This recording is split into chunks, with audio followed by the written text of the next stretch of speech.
I love Pokemon Diamond. Or at least, I think I do. Cause unlike most games from youth, I remember little to nothing about it. I remember wandering through the snow. I remember union rooms. I remember Cyrus and the Space Ladies were trying to reset the universe so we could become this god of the new world, but I might only know that because I read the manga so many times. Yeah, I read the manga for this game. But I love playing Diamond. I sunk hundreds of hours into it, and since the remake drops in a week, I was thinking about my worries for it and how they might mess it up. And while I was mulling over that, I realized I haven't played Diamond since I was about 10. It's been well over a decade since then. So as I was comparing what I'd seen from trailers and teasers to foggy love bubbles of the past, I had to ask myself, why do I love a game I can't seem to remember at all? And if I can't remember it, how can I talk about a remake? Can I really hold it to any kind of standard? Yeah, I can. And here's why. Because though I can't tell you who the hell was in the Elite Four, I seriously don't know who any of these fucks are.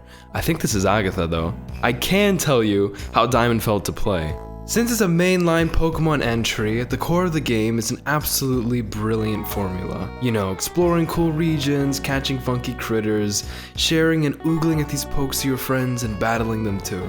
Much of my nostalgia comes from memories such as these. It's wonderful. I loved playing it then, I love playing it now. That piece of the original is bound to travel into the new one in its own way. But let's talk about the aesthetics unique to Diamond. Land of the pianos, the music, the environments, my god.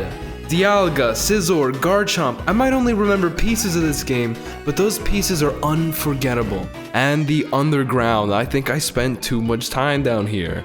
I can't get enough of the traps and putting stupid fucking statues in my little dirt room. There's so much more that I could gush about, but if there's one moment that's burned into the memories of everyone that's touched Pokemon Diamond, and perhaps one of the best cases of why we should take our memories of the original and hold a remake to that standard, comes at the very end of the game. Cynthia. I remember that very soon after gathering all the badges for the region, I was launched right onto the Elite Four's doorstep and put through their gauntlet. As you know, I have no idea who anyone else in the league was, but Cynthia. How could you forget her? Cynthia's entire team was a good few levels above the last major leader we fought, and the Pokemon on it were vicious. Maybe this was an oversight on the dev team's end. Maybe she was stronger than she should have been. She's legendary for it. Also, her theme was kick-ass.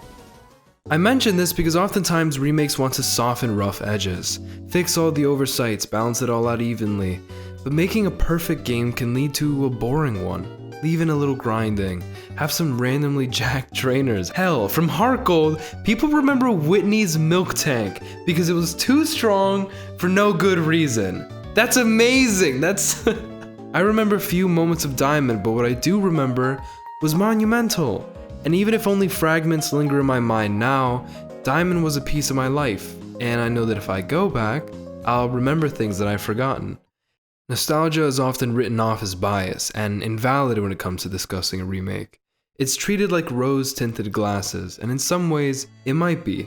But I think it's important to remember how a game made us feel, no matter when it was that we played it. I love Diamond with its legendary champion, its gorgeous music, and wonderful little world. I don't need to remember the original to hope for a remake to take its strengths that I felt and elevate them. Video games are capable of being an experience more intimately than most other media can be. To replay a game is to return to a place you've been before. A remake is like returning to a childhood home. The decor has changed, the furniture has shifted or disappeared entirely, and you cannot experience that space as you once did, but you still feel a distant connection to it. So when this remake drops, I hope we find that reconnection. I'm excited, more than anything. I hope to enjoy the remake just as I did the original, and to have those old memories reawakened. I think it's okay to look at it through rose-tinted glasses, and to hold on to our nostalgia. It's always been about how it feels. How else are we meant to decide what a game means to us?